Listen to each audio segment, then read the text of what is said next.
The gunshot that rang out across the dusty street of Sonora, Arizona, made every soul within earshot freeze in place. But it was the cruel laughter that followed which made Franklin Carter's blood run cold on that sweltering afternoon in July of 1876. He had just stepped out of the general store, his saddlebags laden with supplies for his ranch 15 miles north of town, when he saw the commotion outside the saloon. A young native woman stood backed against a hitching post, her dark eyes blazing with defiance even as three men circled her like wolves around cornered prey. One of them, a bulky man Franklin recognized as Dutch Kemper, held a pistol pointed skyward, smoke still curling from the barrel. "I said dance, Indian girl," Dutch bellowed, his words slurred with whiskey even though the sun had not yet reached its peak. "Or maybe you need more encouragement." The woman wore a simple cotton dress that marked her as someone who lived between two worlds, neither fully embracing her Apache heritage nor fully accepted by the white settlements that dotted this harsh land. Her long black hair hung in a thick braid down her back, and her chin was lifted in a gesture of pride that Franklin found himself admiring even as his practical mind told him to walk away, to mind his own business, to not get involved in something that could bring him nothing but trouble. But his father had raised him better than that, even if the old man had been dead these past 3 years. Thomas Carter had taught his son that a man's worth was measured not by the size of his ranch or the number of cattle he owned, but by the choices he made when it would have been easier to look away. Franklin set down his saddlebags carefully and stepped into the street. "That's enough, Dutch." The three men turned toward him, their eyes narrowing with the particular meanness that came from cowardice masked by numbers and firepower. Dutch was the worst of them, a drifter who had been causing trouble around Sonora for the better part of 2 months. The other two were his constant companions, a Weasley man called Pike and a younger fellow named Johnny Reeves, who should have known better than to fall in with such company. "This ain't your concern, Carter," Dutch said, but he lowered the gun slightly. Franklin had a reputation in these parts as a fair man, but also as one who could handle himself when pushed. Just having a little fun with this squaw, who thinks she can walk through town like she belongs here. "She has as much right to be here as anyone," Franklin said quietly, his hand resting on the worn grip of his own Colt revolver. He had no desire to draw on anyone, but he would if necessary. "And you've had your fun. Time to move along." The street had gone silent now, townsfolk watching from doorways and windows, everyone waiting to see how this would play out. Franklin could feel the weight of their stares, could sense the calculations being made. Some would think him foolish for involving himself in something that concerned an Indian woman. Others would understand, even if they lacked the courage to step forward themselves. Dutch's face flushed red beneath the layer of trail dust and sweat. "You calling us out over some worthless Indian?" "I'm saying leave her be," Franklin replied, his voice steady and calm despite the rapid beating of his heart. "Take your drinking inside or move along. Those are your choices." For a long moment, the world seemed to hold its breath. Franklin could see Dutch weighing his options, could see the anger and whiskey-fueled bravado warring with the survival instinct that kept even the stupidest men alive on the frontier. Pike had already taken a step backward, his hand moving away from his weapon. Johnny looked uncertain, his young face pale beneath his hat. Finally, Dutch spat in the dirt and holstered his gun. "This ain't over, Carter. You made a mistake today." "Maybe," Franklin acknowledged, "but it's mine to make." The three men slouched away toward the saloon, Dutch casting one more venomous look over his shoulder before disappearing through the swinging doors. The tension in the street began to dissipate immediately. people returning to their business with the practiced ease of those accustomed to violence narrowly averted. Franklin turned to the woman, who was watching him with an expression he could not quite read. Her eyes were the color of dark honey, he noticed, flecked with gold in the harsh sunlight. She was younger than he had initially thought, perhaps 20 or 21, with high cheekbones and a mouth that looked like it smiled often, though it was pressed into a firm line now. "Are you hurt?" he asked. She shook her head slowly. "No, thank you for your intervention, but it was not necessary. I have dealt with men like that before." Her English was perfect, with only the slightest accent that suggested it was not her first language. Franklin found himself curious about her story, about how she came to be walking alone through a town like Sonora where prejudice ran as deep as the desert arroyos. "Maybe so," he said, "but a man's got to do what he thinks is right. My name's Franklin Carter. I have a ranch north of here." She studied him for a moment longer, as if trying to determine whether he could be trusted, whether his actions had been genuine, or if he expected some kind of reward or gratitude that she was not prepared to give. Whatever she saw in his face seemed to satisfy her, because she nodded slightly. "I am called Marisol Fuentes," she said. "My mother was Apache. My father was Mexican, a trader. He gave me his name before he died." The name explained the dress, the perfect English, the way she seemed to exist in the space between cultures. Franklin understood what that meant in a place like Arizona Territory, where old hatreds died hard and new ones sprang up like weeds after a rain. "Well, Miss Fuentes, I hope the rest of your day in town passes more peacefully," he said, touching the brim of his hat in farewell. He collected his saddlebags and walked toward where his horse, a sturdy bay gelding named Rusty, was tied outside the general store. As he secured his supplies and prepared to mount up, he could feel her eyes on him still, thoughtful and measuring. When he glanced back, she had not moved from the hitching post, though her posture had relaxed slightly.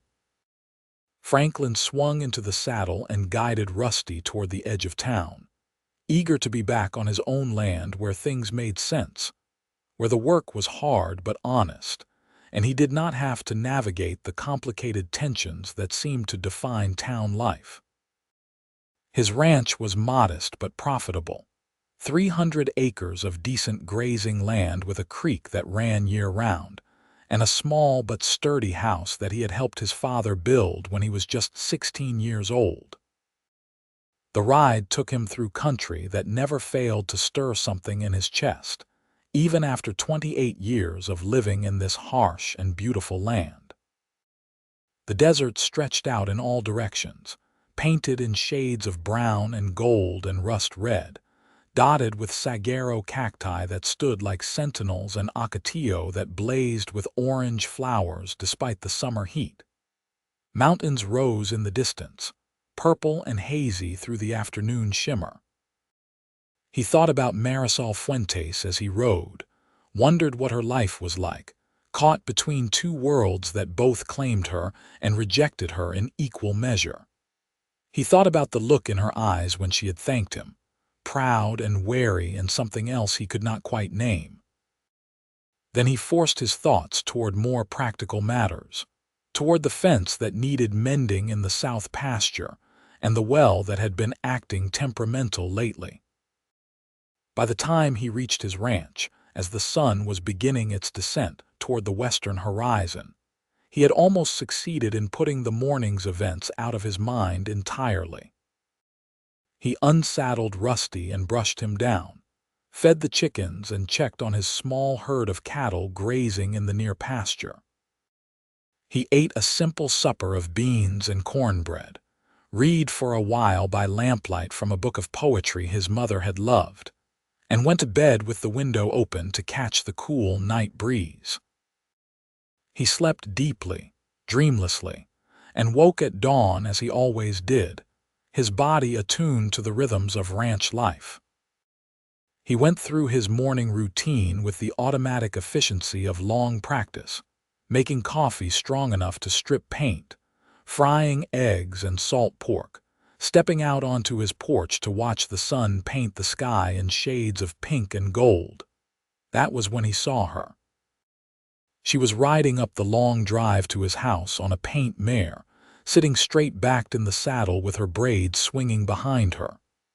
She wore the same dress as yesterday, but had added a wide-brimmed hat against the sun. Franklin set down his coffee cup slowly, surprise and curiosity mingling in his chest. He walked down the porch steps as she approached, noting the tension in her shoulders, the way her jaw was set with determination. Whatever had brought her out here, it had not been an easy decision. Marisol brought her horse to a stop a few yards from where he stood and dismounted with fluid grace. For a moment they simply looked at each other, the morning air still and quiet around them. "Miss Fuentes," Franklin said finally, "this is unexpected." "I know," she replied. "I have ridden most of the night to get here. I asked in town where your ranch was located. The woman at the general store told me how to find it." "That would be Mrs. Henderson," Franklin said. "She knows everyone's business in a 100-mile radius." A faint smile touched Marisol's lips, but it faded quickly. She took a breath, and Franklin could see that whatever she had come to say was difficult for her. "I came because I owe you the truth," she said. "Yesterday, when those men confronted me in town, it was not random cruelty, though they are certainly cruel.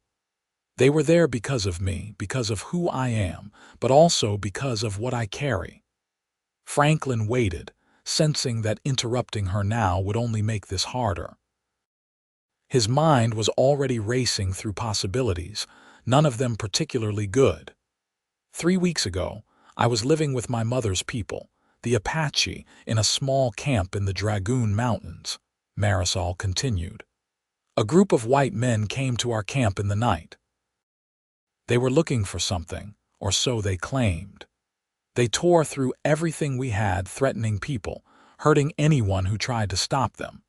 They said they were searching for stolen gold, gold that had been taken from a stage robbery 6 months ago. Franklin's expression remained neutral, but inside he felt a sinking sensation. Gold meant trouble in Arizona territory.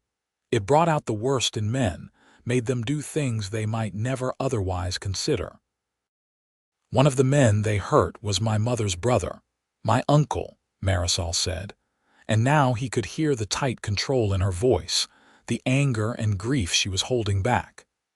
"They beat him badly because he would not tell them where this gold was hidden, but my uncle knew nothing about any gold." "None of us did. But they didn't believe that," Franklin said quietly. "No, they left eventually, but they promised to return. That night my uncle died from his injuries."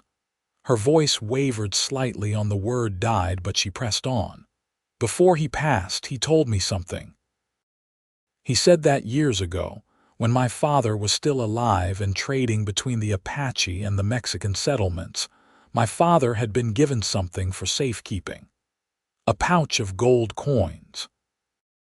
My father had hidden it, not because he stole it, but because the man who gave it to him feared it would be taken by bandits." "And your uncle told you where it was hidden," Franklin said. Marisol nodded. "He said my father buried it near the old mission ruins, 2 days' ride south of here.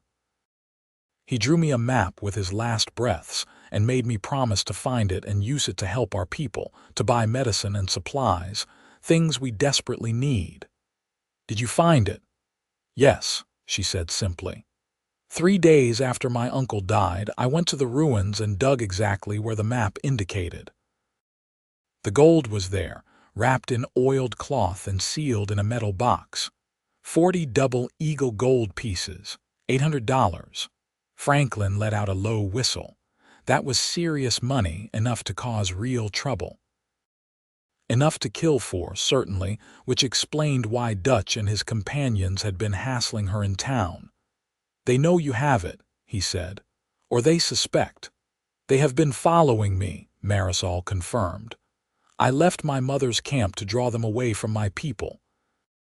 I thought if I stayed away, kept moving, they would lose interest or I could find help, someone in authority who would listen. But yesterday in town, they caught up to me. I think they were trying to scare me into revealing where I have hidden the gold. Where is it now? She hesitated, then seemed to come to a decision. Here, I brought it with me. Franklin blinked in surprise. You brought $800 in gold to my ranch. Why would you do that? Because yesterday you risked yourself to help me when you had nothing to gain, Marisol said, her golden brown eyes meeting his directly. Because I watched you walk away and saw that you expected nothing from me, no gratitude or reward. In my experience, men like that are rare. And because I need help, Mr. Carter. I need help that I cannot buy with gold and cannot achieve on my own. Franklin ran a hand through his hair, his mind working through the implications. If Dutch and his friends knew or suspected that Marisol had been at his ranch, they would come here. They would bring violence to his doorstep, the doorstep his father had helped him build. But looking at this young woman standing before him, travel worn and desperate but refusing to bend, he found he could not turn her away. Come inside, he said finally. We'll talk about this properly. And you need coffee. You look like you have not slept. I have not, she admitted, and for the first time he saw the exhaustion in her face, the shadows under her eyes. He led her into his house, trying to see it through her eyes as she stepped through the door. It was simple but clean. A single large room that served as both living space and kitchen, with a bedroom and small storage area partitioned off at the back. His mother's influence was still visible in the curtains on the windows, the rag rug on the floor, the bookshelf his father had built that still held her collection of books. Marisol sank into one of the chairs at his table with visible relief, her body finally allowing itself to show the strain of her long ride. Franklin poured her coffee and set out the remainder of his breakfast, which she accepted with a grateful nod. They sat in silence for a few moments while she drank and ate, Franklin giving her time to gather herself. Outside, the morning was growing warmer, the sun climbing higher in a sky so blue it almost hurt to look at it. This gold, Franklin said eventually. Do you know whose it was originally? If it was legitimately given to your father, or if there's some truth to the claim that it was stolen. Marisol set down her cup carefully. My uncle said the man who gave it to my father was named Samuel Garrett. He was a mine foreman, I think, or perhaps owned a small claim. My father traded with him regularly. My uncle believed the gold was Mr. Garrett's legitimate earnings, that he asked my father to hide it because he did not trust the banks and feared robbery on the trail. Did this Garrett ever come back for it? No. My uncle said that 2 months after my father took the gold for safekeeping, word came that Mr. Garrett had been killed in a mining accident. My father tried to find out if Garrett had family he could return the gold to, but there was no one. So he kept it hidden, intending perhaps to eventually give it to the church or to use it for some good purpose. But then, my father died suddenly of fever when I was only 12 years old, and the secret of the gold died with him, until my uncle revealed it to me. Franklin considered this carefully. If the gold had belonged to Samuel, Garrett and Garrett was dead with no heirs. Then legally the gold probably belonged to whoever found it, which would be Marisol's father, and now Marisol herself. But Dutch and his companions clearly had other ideas, probably believing it was part of the stage robbery gold even if that made no sense timeline-wise. Those men yesterday, Franklin said. Dutch Kemper and his friends. What exactly did they say to you in town? They said they knew I had found something in the mission ruins, Marisol replied. They said it belonged to them and that if I did not hand it over, They would make me regret it. They used words I will not repeat. When I told them I knew nothing about what they sought, the large one, the one you called Dutch, fired his gun and told me to dance like a trained animal. Franklin's jaw tightened with anger. "And you are certain they followed you here?" "No," she admitted. "I was very careful on the trail. I doubled back several times, rode through the creek to hide my tracks. But I cannot be certain. These men are persistent and they have shown they are willing to use violence." "Then we have to assume they might find this place eventually," Franklin said. "Which means we need to figure out what you want to do with this gold and how to do it safely." Marisol looked at him with surprise and something else, something softer. "You believe me. You believe my story." "Why wouldn't I?" "Many would not. Many would hear that an Apache woman claims to have gold and assume she stole it, or they would simply take it from me by force, as those men wish to do." Franklin met her eyes steadily. "I'm not many people, Miss Fuentes. You came to me for help. You told me your story honestly as far as I can judge, and you have been nothing but straight with me. That counts for something in my book." She looked down at her hands, and he thought he saw the sheen of tears in her eyes, though she blinked them away quickly. "Thank you," she said quietly. "You cannot know what that means to me." "So what do you want to do?" Franklin asked. "What's your goal here?" "I want to honor my uncle's dying wish," Marisol said firmly. "I want to use this gold to help my mother's people. They need medicine desperately. There is sickness in the camp, and children are dying. They need blankets for the coming winter and tools and seeds to plant. The reservation provides almost nothing, and what it does provide is often spoiled or broken." Franklin nodded slowly. He knew something of the conditions on the Apache reservations, had heard stories that made his stomach turn.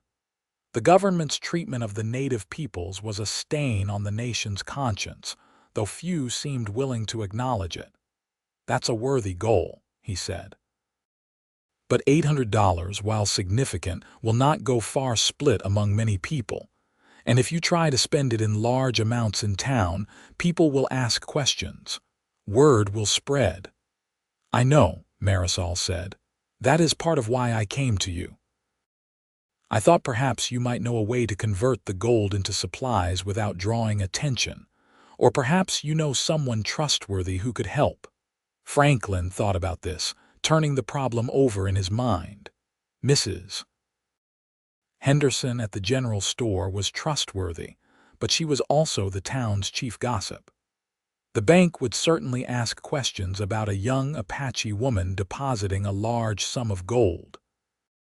The territorial authorities would be no help, more likely to confiscate the money on some pretext than to assist in distributing it. "There might be a way," he said slowly. "There's a priest, Father Miguel, who runs a mission about 40 miles west of here. He works with several of the Apache bands in the area, brings them supplies and medicine when he can. He's known for being honest and discreet. If we brought him the gold and explained the situation, he could probably help distribute it in a way that would actually reach your people without causing problems." Hope lit up Marisol's face.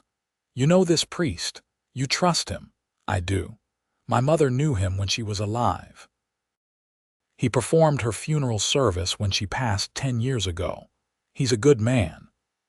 "Then that is what I wish to do," Marisol said decisively. "Can we leave today? The sooner this gold is out of my possession and being used for its intended purpose, the safer everyone will be." Franklin considered this.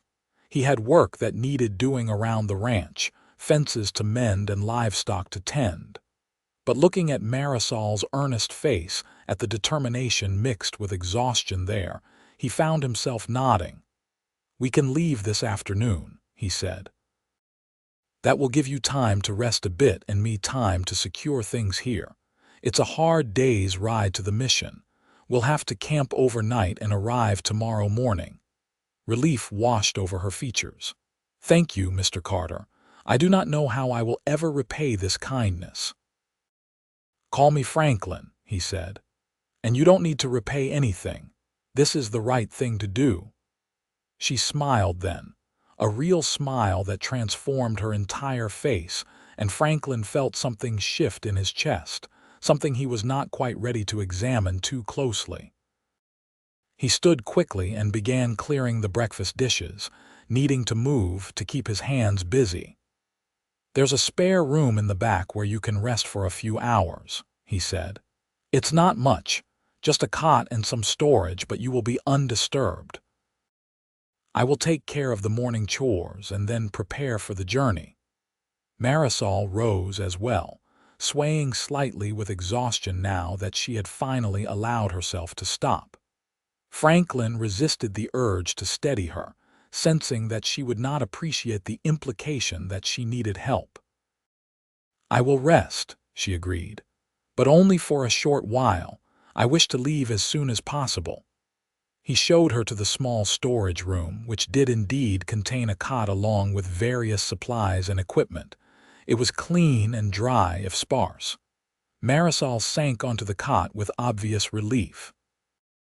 "Thank you again," she said. "I have not felt safe enough to truly sleep in many days." Franklin nodded and withdrew, closing the door softly behind him. He stood in his main room for a moment, listening to the sounds of her settling in, then shook his head at himself and headed outside to begin his work. The morning passed quickly. He tended to his cattle, mended a section of fence that had been damaged in the recent storms, and checked his water supply. All the while, his mind kept circling back to the woman sleeping in his house, to the trust she had placed in him, to the danger she had brought to his doorstep.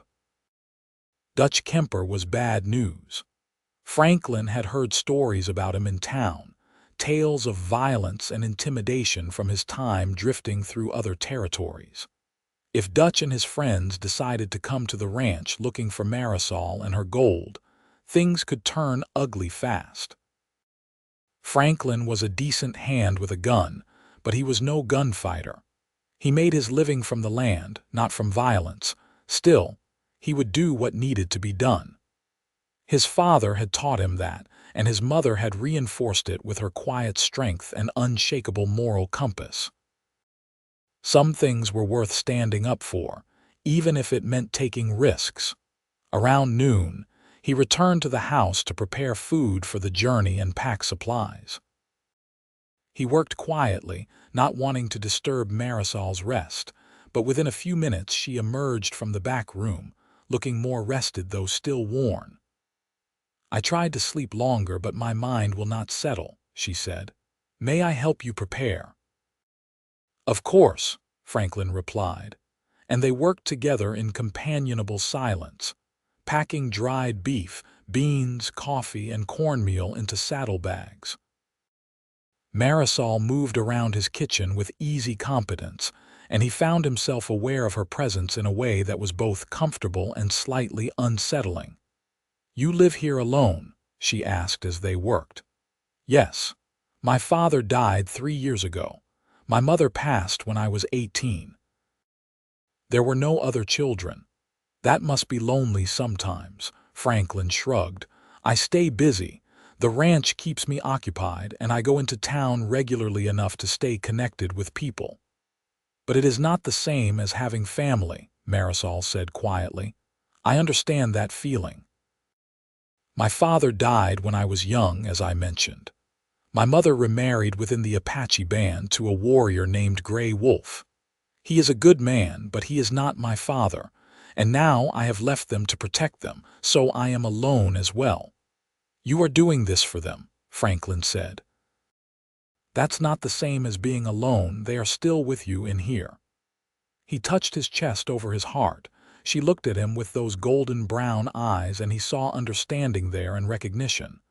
"Yes," she said softly. "Yes, exactly so."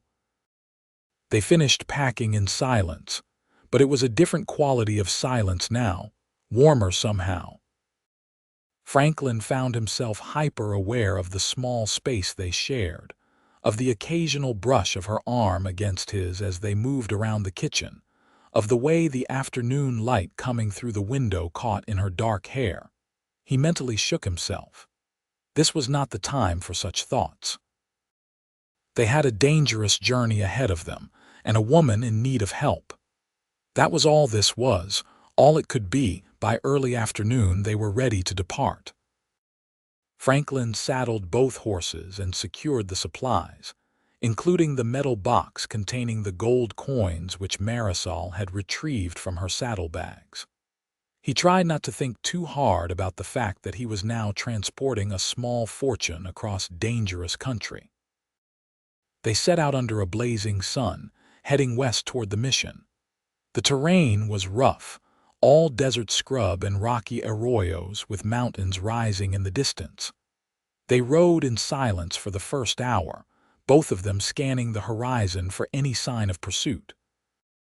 "Tell me about yourself," Marisol said eventually, as they paused to water the horses at a small creek.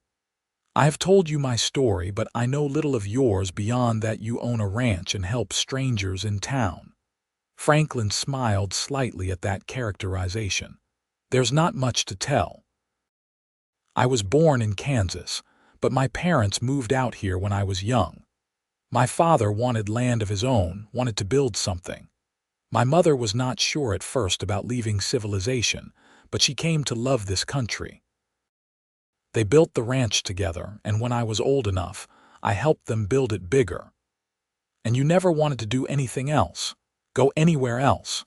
"Sure, when I was young I had dreams of seeing San Francisco, maybe even going back east to the big cities. But my parents needed me, and then when they died, the ranch needed me. It's a good life, even if it is not the most exciting one." "I think perhaps excitement is overrated," Marisol said with a slight smile. "I've had quite enough excitement recently to last me a lifetime." They continued riding, the conversation flowing more easily now. Marisol told him about growing up between two worlds, about learning both Apache and Spanish from her mother, English from her father. She spoke about the beauty of the Dragoon Mountains, where her mother's band camped, about the ancient ways that were slowly being lost as the Apache were pushed onto smaller and smaller pieces of land. Franklin listened, fascinated by her perspective, by the intelligence and passion in her voice when she spoke about her people and their struggles. He had known intellectually about the injustices being done to the native peoples, but hearing it from someone who lived it every day gave it an immediacy and reality that was impossible to ignore. As the sun began its descent toward the western horizon, they started looking for a place to camp. Franklin chose a spot in a small canyon with good cover and access to water, a place where they could see anyone approaching from a distance. They made camp efficiently, working together to build a small fire and prepare a simple meal. As darkness fell and the stars began to appear overhead in their millions, they sat by the fire eating beans and cornbread, the silence between them comfortable now. "Can I ask you something?" Marisol said after a while. "Of course. Why did you really help me yesterday? I know what you said about doing the right thing, and I believe you. But there is more to it, I think. You did not have to get involved. Most people would not have." Franklin stared into the fire, considering his answer carefully. "My mother," he said finally, "was the kindest person I ever knew. She helped anyone who needed it, no matter who they were or where they came from. When I was about 15, a native family came to our ranch, half-starved and desperate. This was during one of the bad times when the government was rounding people up and forcing them onto reservations. My father was nervous about helping them, worried about what the authorities might do if they found out. But my mother insisted." He paused, remembering. "She fed them, gave them supplies, let them rest for a few days before they continued on their way. My father came around eventually, helped them too. After they left, I asked my mother why she had risked so much for strangers. She told me that every person we meet is carrying burdens we cannot see, fighting battles we do not understand. She said that if we have the power to lighten someone's load, even a little, even for a moment, we have an obligation to do so. That is what makes us human.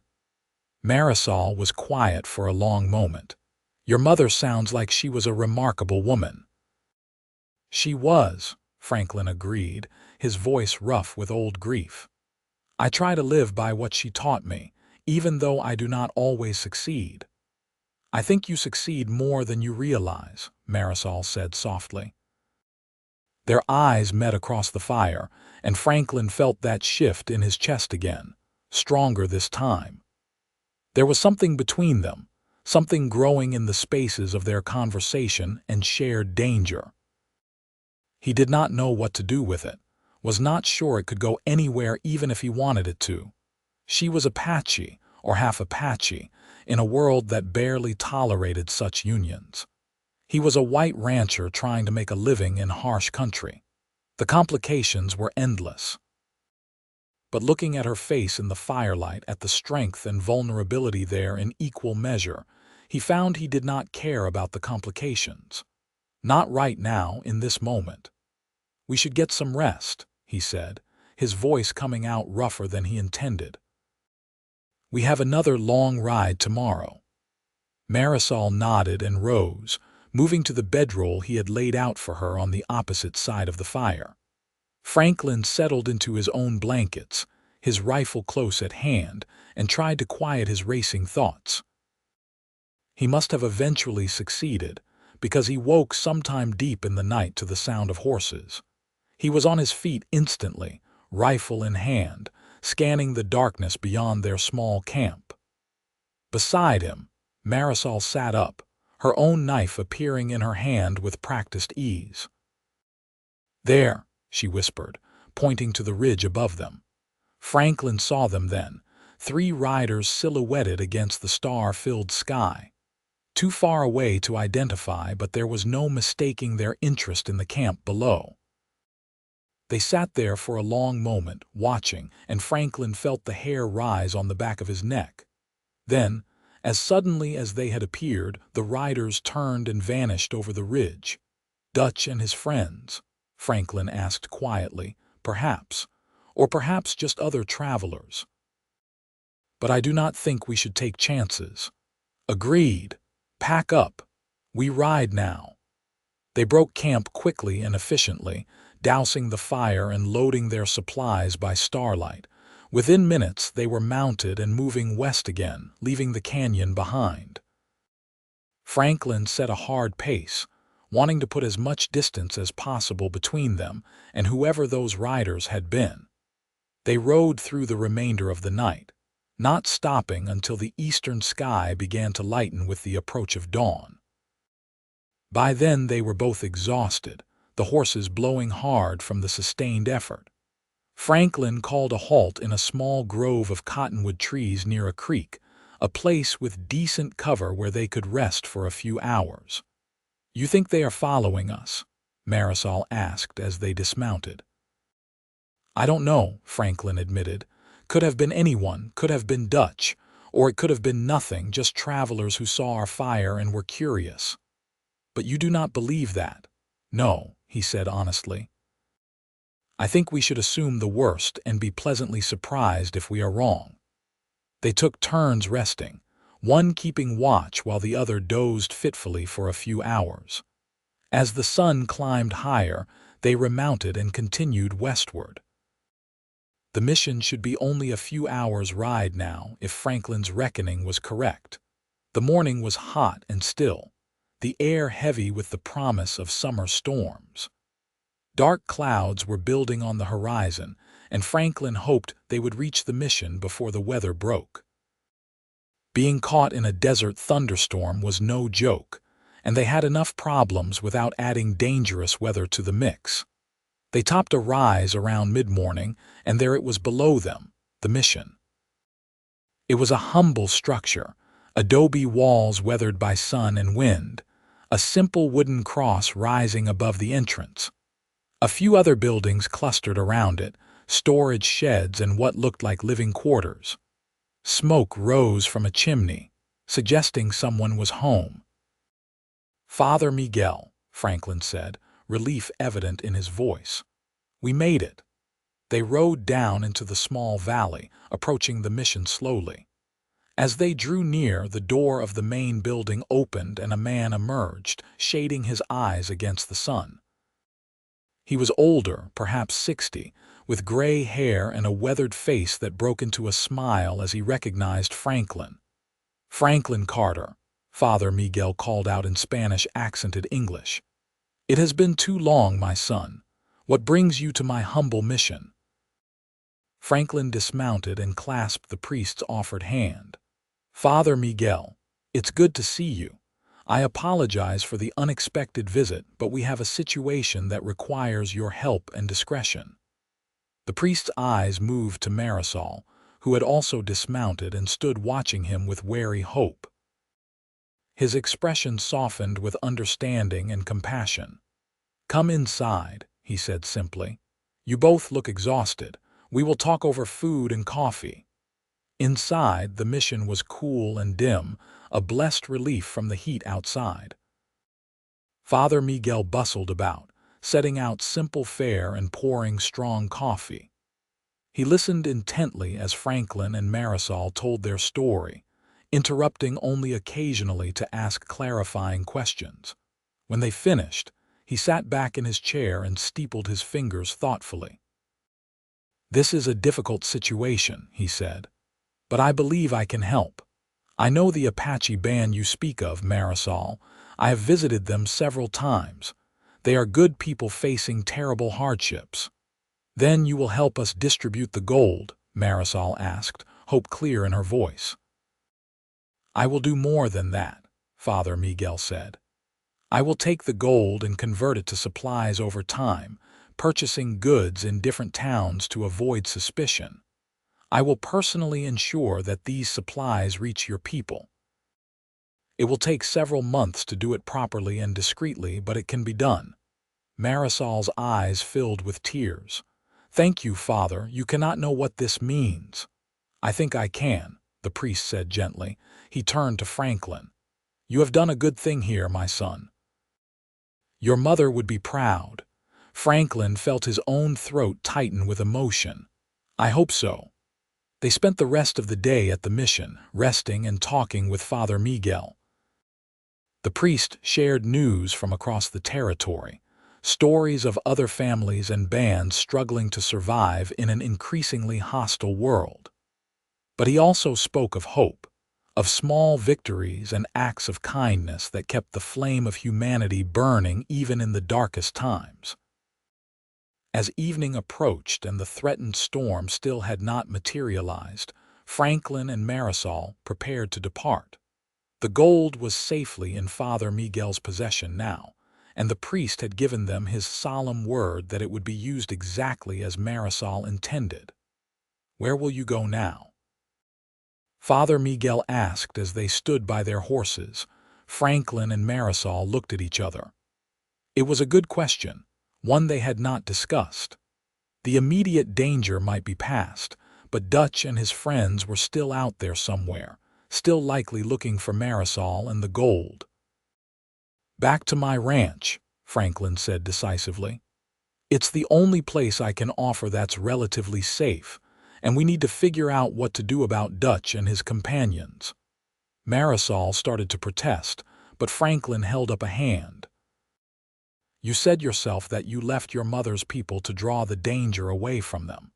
Well, the danger is still there. Until we know for sure that Dutch has given up his pursuit or been dealt with some other way, you need to stay somewhere safe." "And you believe your ranch is safe?" she asked. "Safer than you being alone on the trail," he replied. "And I stand by my offer of help. That means seeing this through to the end."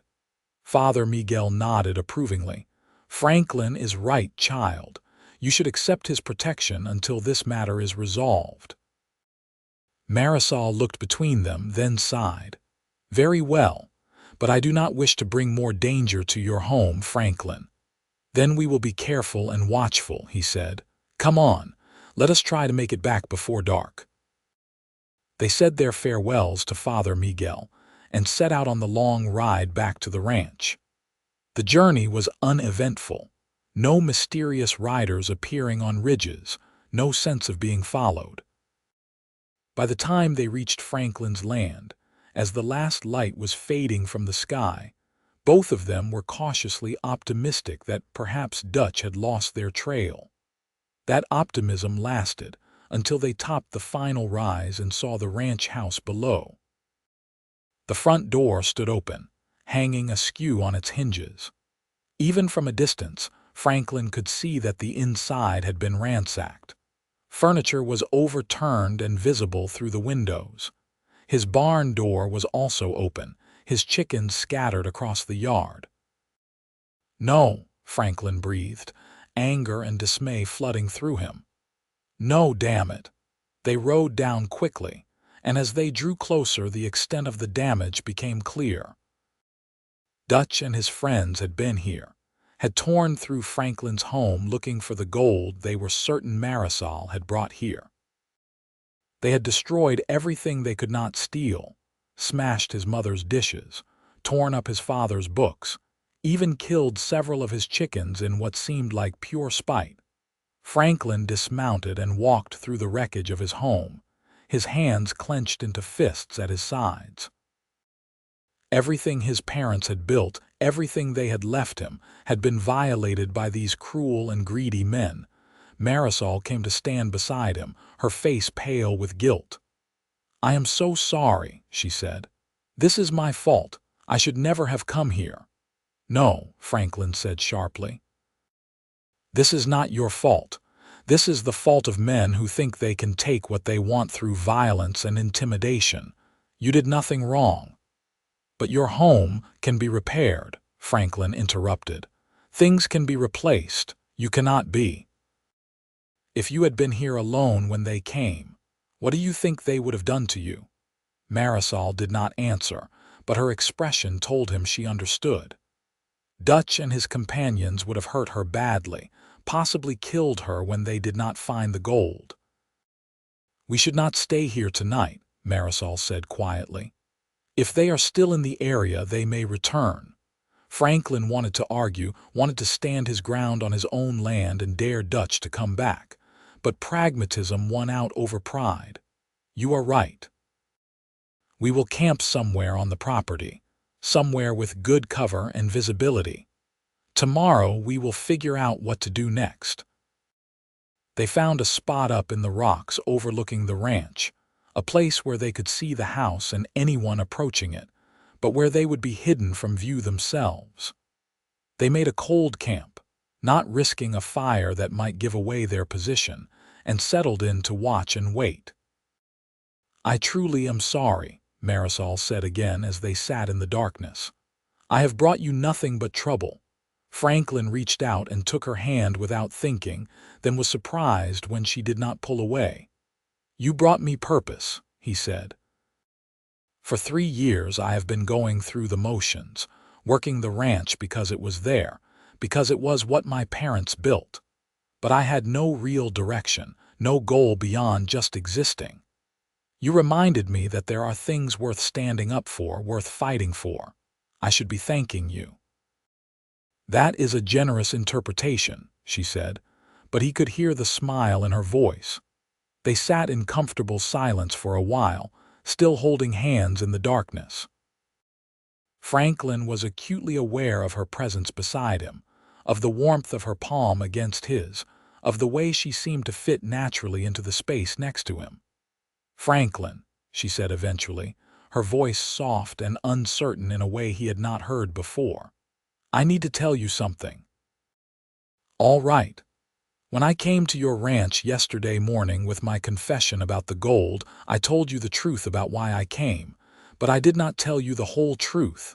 Franklin waited, his heart beating a little faster. "I came because I needed help," Marisol continued. "But also because I could not stop thinking about you, about the way you stepped forward when no one else would, about the kindness in your eyes and the strength in your voice. I told myself I was coming only because I needed assistance with the gold, but that was not entirely honest. She turned to face him in the darkness, and though he could barely see her features, he could feel the intensity of her gaze. I came because I wanted to see you again, because something in my heart told me that you were someone special, someone I should not let walk away. And now, after these 2 days together, I know that my heart was right. Franklin's breath caught in his throat. Marisol, he began, but she placed her fingers gently against his lips. You do not have to say anything, she said. I know the complications. I know that the world does not look kindly on such things. But I have lived my entire life caught between two worlds, never fully belonging to either. I am tired of letting the world dictate what I can and cannot do, who I can and cannot care for. So I wanted you to know the truth of my feelings, even if nothing can come of them. Franklin took her hand in both of his, holding it like something precious and fragile. Marisol, I have been telling myself for 2 days that what I feel for you is just protectiveness, just the natural result of helping someone in need. But that is not true. I have not been able to stop thinking about you either, about your strength and your courage, about the way you smile when you think no one is watching, about how alive I feel when I am with you. He took a breath, committing fully now to the path he was choosing. I know there will be complications. I know people will talk and some will disapprove. But I also know that what I feel for you is real and true, and I do not want to walk away from that. If you are willing to face those complications together, then so am I. For a moment Marisol was absolutely still. Then she leaned forward and kissed him, gentle and tentative at first, then with growing confidence as he responded. Franklin felt the world fall away, felt everything narrow down to this moment, this woman, this perfect alignment of hearts. When they finally broke apart, both breathing hard, Marisol rested her forehead against his. I was so afraid you would reject me, she whispered. Never, Franklin said fiercely. Never. They held each other through the long night, talking quietly about hopes and dreams and fears, about what a future together might look like if they could find a way to make it work. Franklin felt something settling into place inside him, something that had been restless and unmoored since his parents' deaths. Purpose, direction, love. As dawn broke over the desert in shades of gold and pink, they made their way back down to the ranch house. In the clear morning light, the destruction looked even worse than it had the night before, but Franklin found that the anger had faded, replaced by determination. We rebuild, he said simply. We clean up this mess and we rebuild, together. Marisol smiled at him, that full, beautiful smile that made his heart skip. Together, she agreed. They spent the day putting the house back in order, salvaging what they could and clearing away what could not be saved. It was hard work, made harder by the heat and by the loss of some of Franklin's most treasured possessions, but having Marisol working beside him made it bearable. Late in the afternoon, as they were taking a break and drinking water in the shade of the porch, a rider appeared on the horizon. Franklin tensed immediately, his hand moving to his rifle, but as the figure drew closer he recognized the horse if not the rider. It was Johnny Reeves, the young man who had been with Dutch in town. But he was alone now, and his hands were held carefully away from his weapons in a gesture of peace. Franklin stepped forward as Johnny dismounted, keeping his rifle ready but not aimed. "Johnny, what are you doing here?" The young man looked nervous, his eyes flicking between Franklin and Marisol. "Mr. Carter, I came to apologize and to warn you. Dutch and Pike, they are planning something. I do not know exactly what, but I heard them talking about coming back here, about making you pay for interfering." "Where are they now?" Franklin asked. "In town, getting liquored up at the saloon. But they will ride out here tomorrow, I think. Maybe sooner if they get drunk enough. Johnny swallowed hard. I wanted to warn you because what they did here yesterday was not right. What we have been doing to that lady was not right. I know I went along with it and I am not proud of that, but I draw the line at what Dutch wants to do next. And what is that? Marisol asked quietly. Johnny would not meet her eyes. He means to hurt you, madam. To hurt you both, actually, Mr. Carter. He is past caring about any gold now.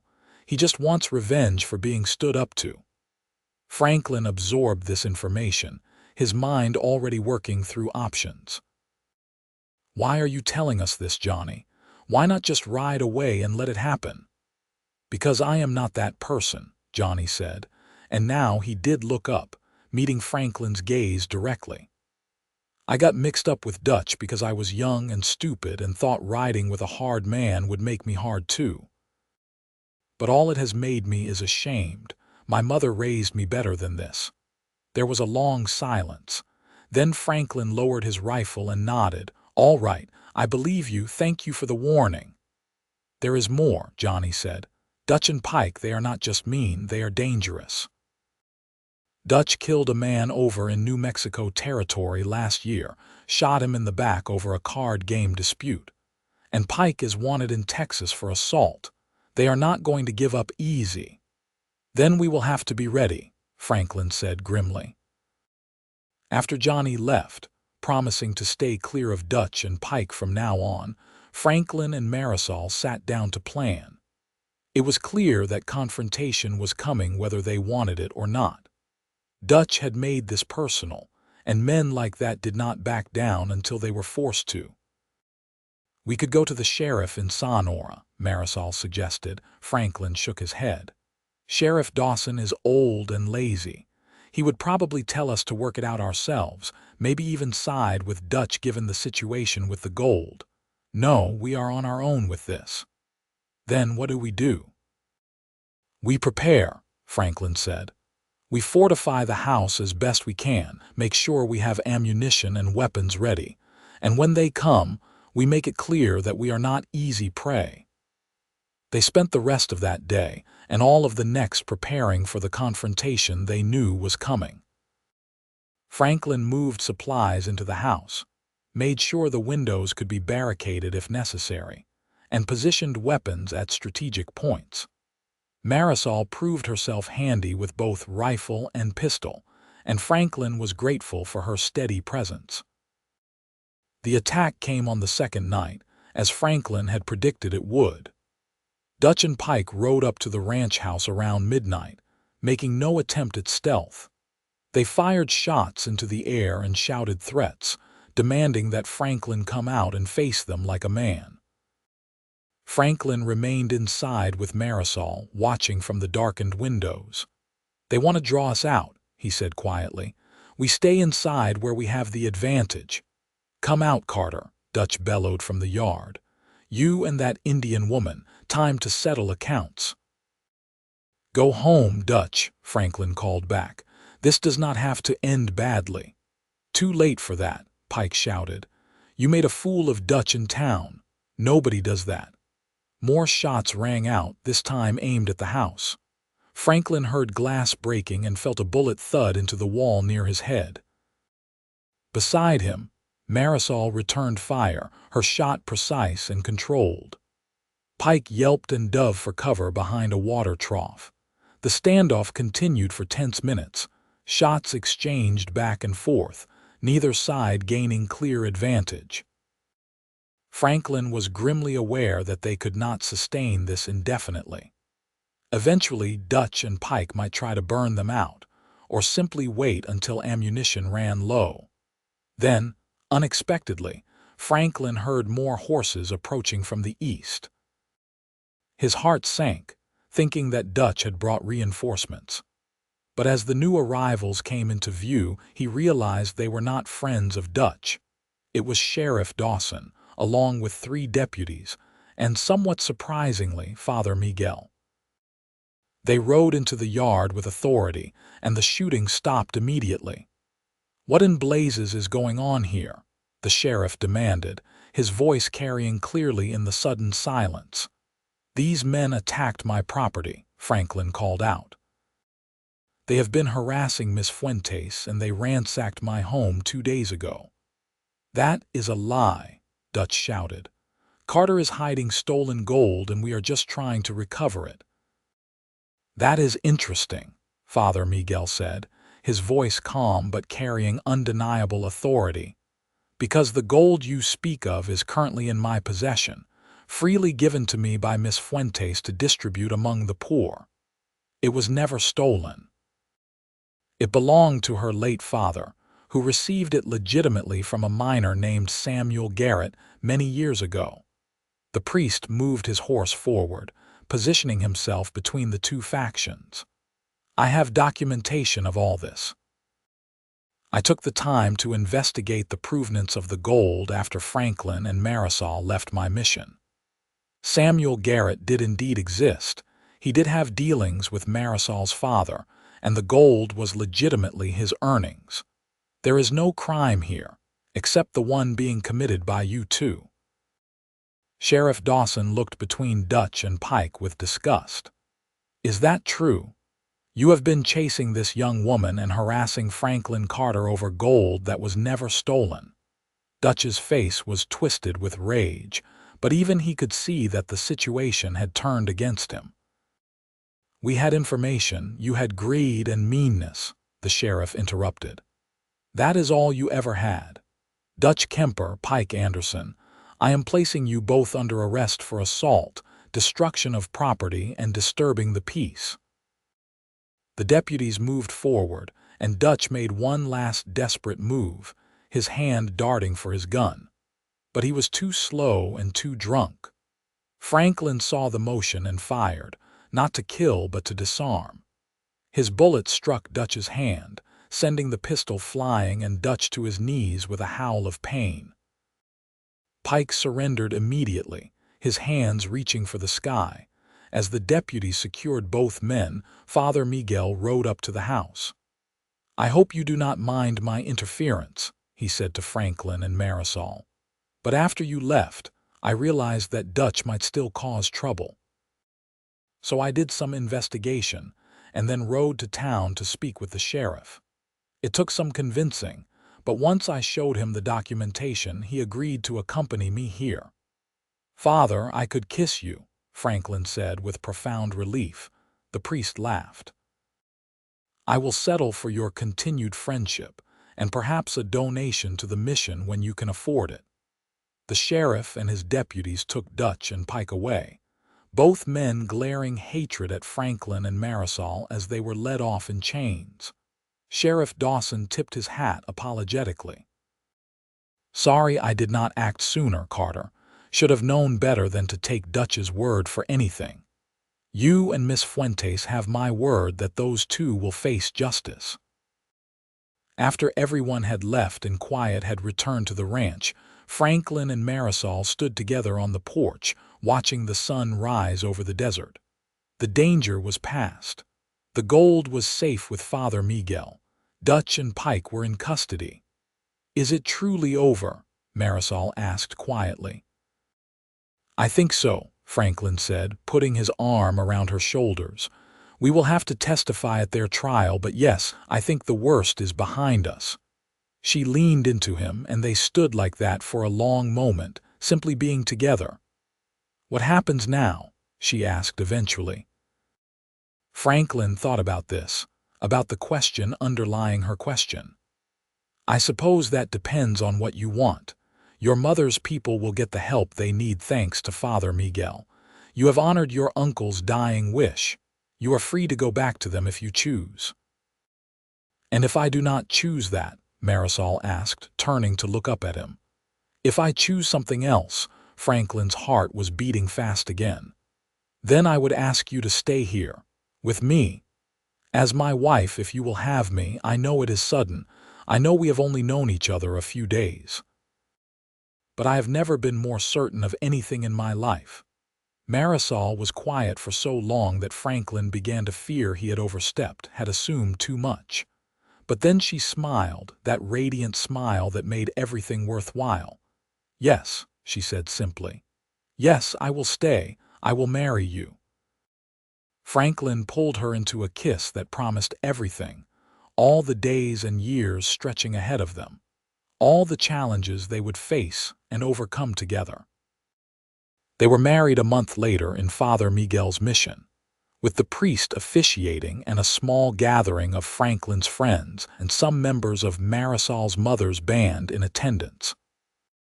It was a simple ceremony but deeply meaningful, joining not just two people but two worlds, two cultures, two hearts that had found each other against all odds. The months that followed were not without challenges. Some people in Sonora disapproved of their marriage, made their feelings known in ways both subtle and overt. But Franklin and Marisol faced it all together, drawing strength from each other, and from the certainty that what they had was real and worth fighting for. Father Miguel proved as good as his word, distributing the gold over time and purchasing supplies that made a real difference for Marisol's mother's people. Food, medicine, blankets, tools, all the things that helped them survive and even begin to thrive in difficult circumstances. Franklin rebuilt and improved his ranch with Marisol at his side, her knowledge and skills complementing his own. She taught him things about the land that he had never known, Apache wisdom about water and weather and animal behavior. He taught her the business side of ranching, the negotiations and deals that kept them profitable. Life settled into a rhythm that felt right, felt like home in a way the ranch had not felt since his parents' deaths. Franklin found himself waking each morning with anticipation rather than mere duty, eager to see what the day would bring, grateful for the woman who shared his bed and his life. A year after their marriage, Marisol told him she was pregnant. Franklin was overwhelmed with joy and terror in equal measure, desperately hoping he would be as good a father as his own had been, hoping he could provide for and protect this new life they had created together. Their son was born in the spring of 1878, arriving during a thunderstorm that lit up the sky with spectacular lightning. They named him Thomas Miguel Carter, after Franklin's father and the priest who had helped them. He was a healthy, strong baby with his mother's dark hair and his father's gray eyes, and Franklin fell in love with him at first sight. Marisol proved to be an extraordinary mother, balancing strength and tenderness in ways that left Franklin in awe. She sang to Thomas in 3 languages, taught him about both his Apache heritage and his American one, raised him to be proud of all the cultures that ran in his blood. 2 years later, they welcomed a daughter, Anna Margaret, named for Franklin's mother. She was quieter than her brother, more contemplative, with Marisol's golden brown eyes and a smile that could light up a room. The ranch prospered over the years. Franklin and Marisol expanded their operation, eventually buying adjacent land and increasing their herd.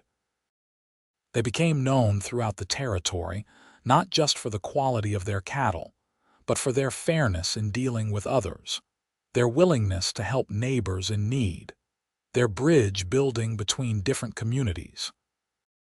Father Miguel remained a close friend, visiting regularly and watching with obvious pride as Thomas and Anna grew.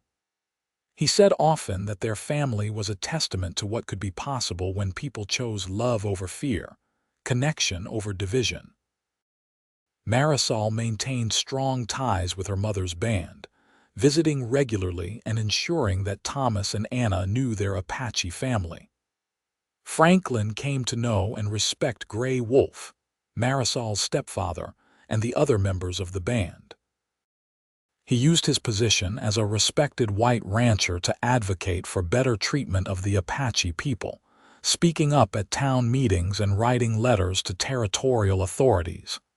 It was not easy, this life they had built. There were hard years when drought threatened their livelihood, times when sickness or injury reminded them of the fragility of existence. There were ongoing struggles with prejudice and ignorance, people who could not or would not accept their mixed family. But they faced it all together, Franklin and Marisol, drawing strength from the love they had found in a dusty street in Sonora on a hot July day. They had built something real and lasting, something that honored both their heritages while creating something entirely new.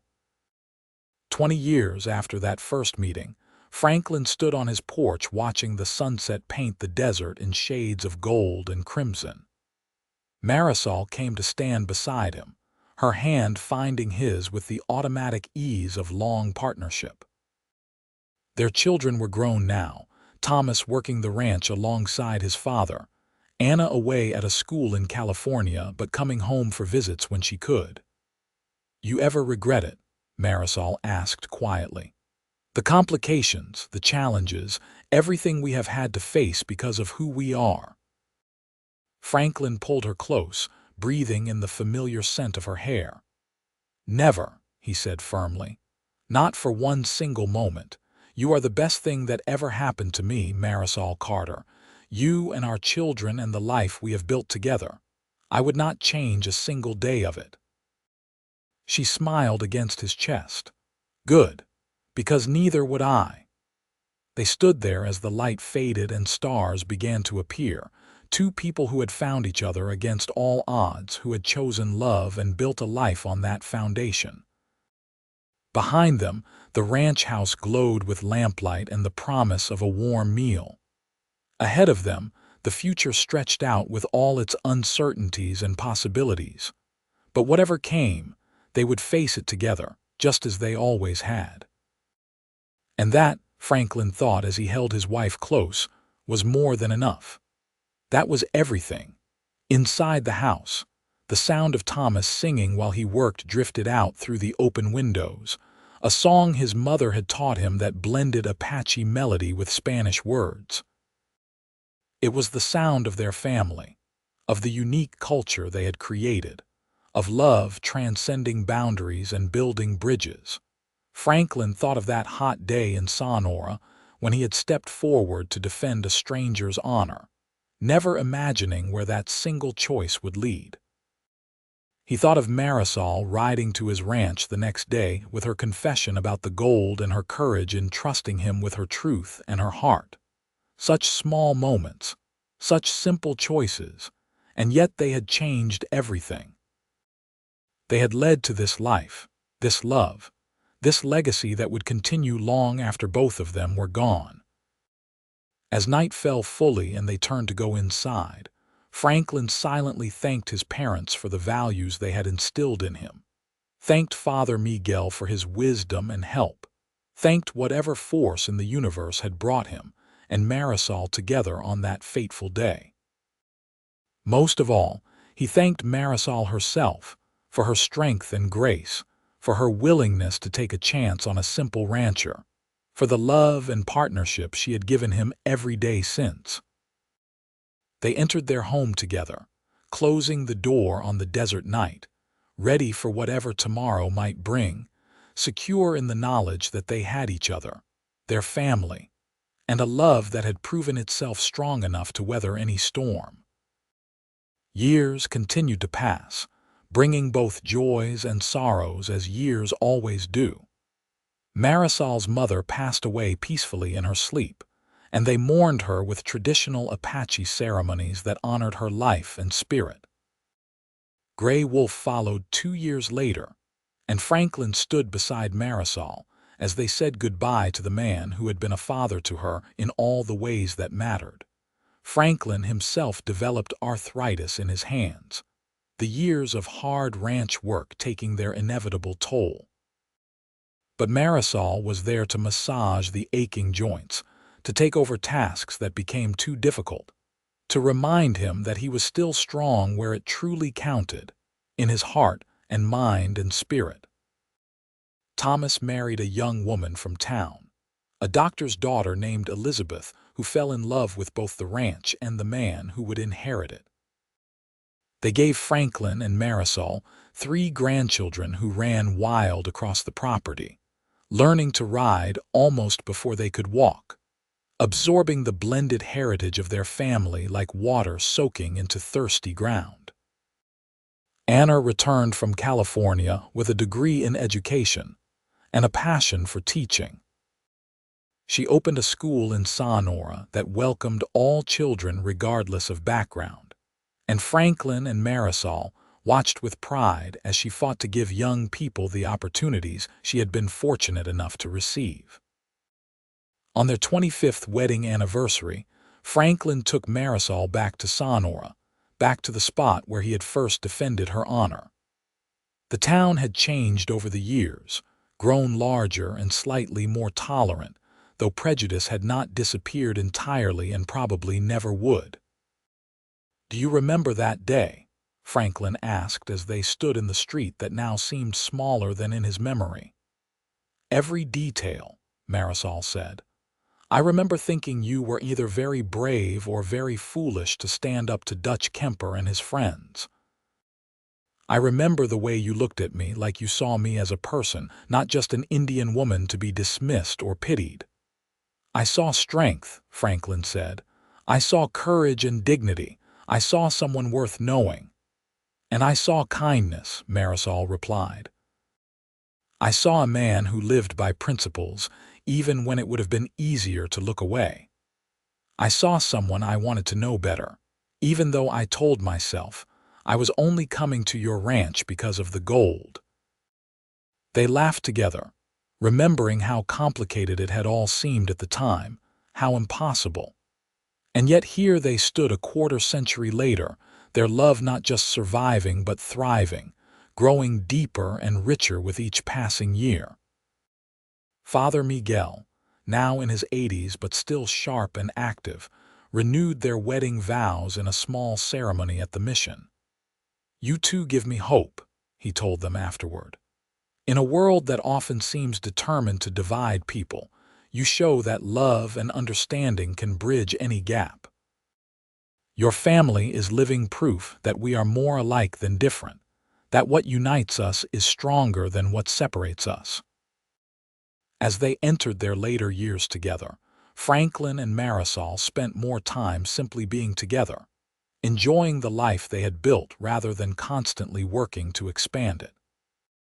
They sat on their porch in the evenings, watching sunsets they never grew tired of, holding hands and talking about everything and nothing. They told stories to their grandchildren, tales of the old days when the frontier was wilder and life was harder, but also somehow more vivid. They spoke of their courtship, of the dangers they had faced together, of the love that had grown between them despite all the obstacles. "Tell us about the gold," the grandchildren would beg, and Franklin and Marisol would recount the story of the hidden treasure, of Dutch Kemper's pursuit, of Father Miguel's intervention, and the good that money had done for so many people.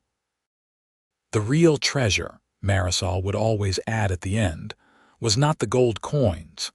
It was finding someone who saw me for who I truly was, who valued me and stood with me.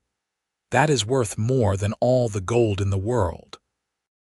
Franklin's health began to decline as he reached 70, his body finally giving in to the accumulated wear of a life lived hard and full. But his mind remained sharp, and his heart remained strong, filled with love for his wife and family, and the land he had spent his life tending. On a clear autumn evening, as the cottonwood trees turned gold and the air carried the first hint of coming winter, Franklin and Marisol sat together on their porch one last time. Thomas and his family were inside preparing dinner. Anna was visiting with her students' latest essays to share. The ranch sprawled around them, prosperous and well-tended, a living testament to everything they had built together. "I have had a good life," Franklin said quietly, his hand enfolded in both of Marisol's. "The best life, and it all started the day I met you." "We have had a good life," Marisol corrected gently. "We built it together every day, every choice, every moment." "Yes," Franklin agreed. Together, they sat in comfortable silence as the sun sank lower, painting the world in shades of amber and rose. Franklin felt at peace, complete in a way that had nothing to do with accomplishment or success, and everything to do with love, with family, with a life lived according to principles that mattered. "I love you," he said, the words as fresh and meaningful as they had been on the day he first spoke them. "I love you," Marisol replied, her voice steady despite the tears streaming down her face because she knew, as he knew, that their time together was drawing to a close. Always and forever. Franklin took his last breath as the sun touched the horizon, his hand in Marisol's, his children and grandchildren surrounding him, his life complete and his heart full. He had been, by any measure, a successful man. But his greatest success was not the ranch he had built, or the cattle he had raised, or the respect he had earned in the community. His greatest success was the love he had found on a dusty street in Sonora, the partnership he had forged with a remarkable woman, the family they had created together against all odds. That was his legacy, the thing that would outlast buildings and bank accounts and everything else that seemed so important but ultimately was not. Marisol lived another 10 years after Franklin passed, staying on the ranch that Thomas now operated, watching her grandchildren grow and her great-grandchildren arrive. She remained sharp and active almost to the end, a matriarch who commanded respect and love in equal measure. She told stories about Franklin to anyone who would listen, ensuring that his memory lived on not just as a successful rancher, but as a good man, a kind man, a man who had chosen love over fear and had lived every day by that choice. When her own time came, she went peacefully in her sleep, a smile on her face as if greeting someone she had missed terribly. Her children found her in the morning, her hands folded over her heart, at peace. They buried her next to Franklin on a hill overlooking the ranch, with a view of the desert and mountains they had both loved. The headstone was simple but said everything that mattered. Marisol Fuentes Carter. Beloved wife, mother, grandmother, she built bridges with her life. And beneath that, matching words on Franklin's stone, Franklin Carter. Beloved husband, father, grandfather, he chose love over fear. The ranch remained in the family for generations, passed down from Thomas to his children to their children. The story of how Franklin and Marisol met became family legend, told and retold, a reminder of where they came from and the values they were meant to uphold. The little school Anna started grew into a larger institution, still operating on principles of inclusion and respect for all. The money from the gold, carefully managed by Father Miguel and his successors, continued to help Apache families for decades, a legacy of compassion and justice.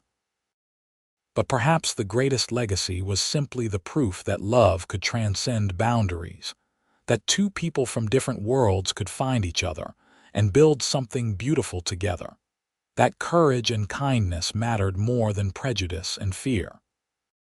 On a hill in Arizona, overlooking land that has seen much change but remains fundamentally the same, two headstones stand side by side. And sometimes, when the light is just right at sunset, visitors swear they can feel the presence of the couple buried there, still together, still in love, still showing by their example that the best things in life are worth fighting for and that love, real love, can overcome anything. The story that began with a gunshot in a dusty street ended with peace and legacy, and love that outlasted mortality. Franklin Carter had defended a native woman's honor in town. She had ridden to his ranch the next day with a confession. And from those simple beginnings had grown something extraordinary, something that proved the power of human connection and the triumph of hope over hatred. Their story was complete, their legacy secure, their love eternal. And that, as Franklin had said so many years ago while watching the sunset with his wife, was more than enough. That was everything.